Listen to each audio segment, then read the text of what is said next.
Welcome back to the MMA Explorers. Today, let's get started with Daniel Cormier says Conor McGregor will fight at White House card.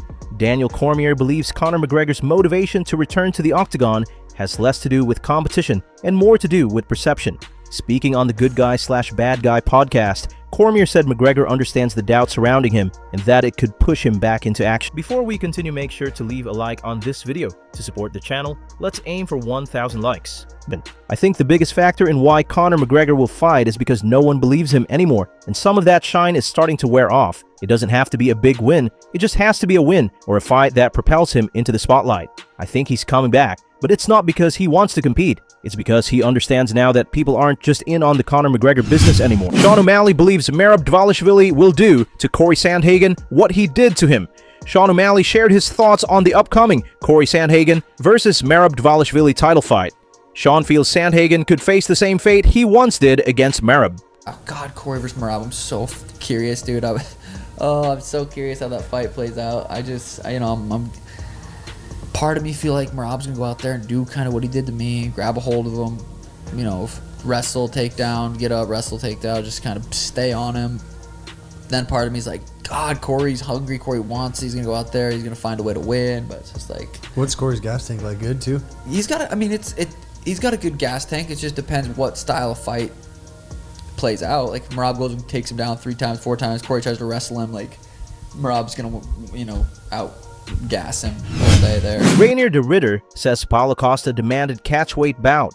Reinier the Ritter revealed that Paulo Costa was approached as a potential replacement opponent after Anthony Hernandez pulled out, but negotiations quickly fell apart. Speaking to MMA Junkie, the Ritter said Costa only wanted to fight under his own conditions. I didn't really expect anybody to step up at all after Fluffy pulled out. Nobody really wanted to fight. Then we tried Paulo Costa, but Costa wanted it on his own terms, so that really didn't happen as well. Costa wanted it to be catchweight and only 3 rounds. I think if you get a shot like that to fight for a main event, get another chance to come up in the rankings, I think you should just shut up and say yes, not put your own terms in there. I'll take the fight. Diego Lopes open to facing Charles Oliveira at UFC Rio. With Rafael Fiziev sidelined due to injury, Charles Oliveira's UFC Rio fight currently has no official replacement, but Diego Lopes has made it clear he's ready if the call comes. Speaking with Lair Tiviana, Lopes said, "Of course, why not? Of course I'd accept, especially because Charles is a legend, and like I've always said, I'll never turn down a fight. If you think I'm the right guy to fight him, and you call me, then definitely yes, no problem, without even thinking twice." Alex Pereira shows off insane hand speed ahead of UFC 320, less than 2 weeks out from his highly anticipated rematch with light heavyweight champion Magomed Ankalaev at UFC 320.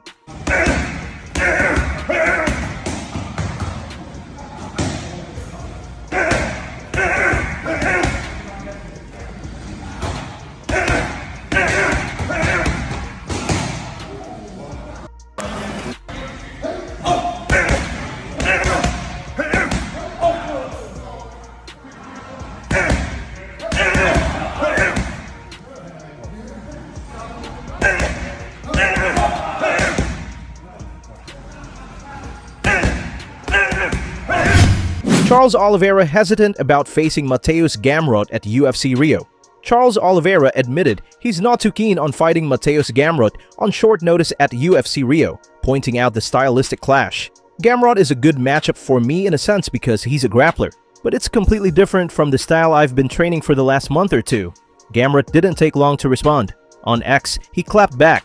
"I hear you're worried about my style, even though you had a full training camp. I had none, and still I'm ready to step into the cage. 2 weeks left to prepare, and I'm already an ATT right here. No excuses. Let's do this." Gamrot then doubled down, posting an AI-generated picture of a duck with the caption, "The Lion holds the record for the most ground finishes in UFC history, but he's afraid to step in with a grappler." Jon Jones' view on hard sparring. Jon Jones spoke about the risks that come with too much hard sparring, stressing that fighters pay the price later in their careers. When you drive home with a headache, like you've been punched a bunch, it's a terrible thing. I believe that all fighters have a certain amount of punches that they can take before it's over. I won't say anybody's name specifically, but I've trained with some fighters where when we were younger, that fighter would be like, boom, boom, boom, like, boom, boom, and you couldn't hit him. His head movement and his eyes were just so sharp. And towards the end of his career, first of all, he was a fighter that he had great head movement, but he started to take a lot of damage. And towards the end of his career, I would see him You jab at him, and things that he used to be able to move out of the way, his ability to register slowed down drastically. And I think that's one of the main things that fighters don't realize. The more they spar hard, it's your reaction time that goes away. You may feel like you're getting tougher and stronger and more flexible as you get older, but your reaction time will start to be one of the first things that go away. Once your reaction time starts to go, it's going. Mike Perry believes Ilia Topuria is too slow for Terence Crawford. Mike Perry gave his take on a potential crossover fight between Ilia Topuria and Terence Crawford, and he doesn't think it would be competitive. Speaking on the Overdogs podcast, Perry said Crawford would dominate. Do you think they'll do a Crawford fight between him and Ilia? Yeah, please, man, please. Everybody wants to see that. You bring the big star UFC, Ilia Topuria, and fight with the #1 boxer right now. If you can do that, why not do that? We did see Francis Ngannou versus Anthony Joshua. And you think Topuria can fight with him? I don't. You asked me straight up. I do not think so, because Crawford is not going to enter a fight. Like, you're not going to see a wild part of the fight. Crawford was just going to be too clean, too smooth, too fast, and just keep him at distance the whole time, 36 minutes. They wouldn't even sanction a 12-round fight for Ilia Topuria. He's never fought 36 minutes. Chael Sonnen weighs in on BJ Penn's latest arrest. Following news that BJ Penn was once again arrested and charged with violating a court order, Chael Sonnen shared his thoughts on the troubled UFC Hall of Famer. Sonnen said Penn isn't a danger to anyone, but is clearly someone who needs help. Before we continue, help us reach our goal of 1,000 subscribers here on MMA Explorers. Hit that subscribe button and turn on notification so you don't miss any of our daily MMA content.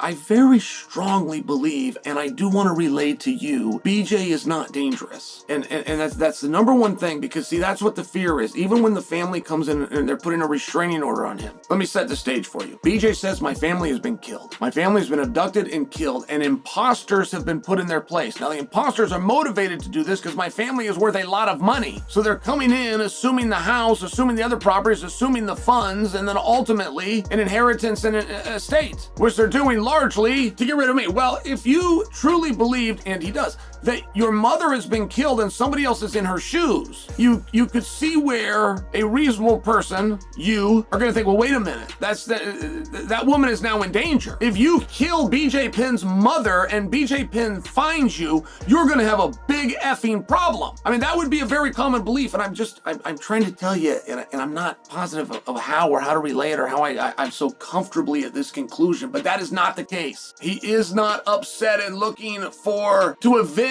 the death of his mother. Let's wrap it up for the day. Thanks for watching.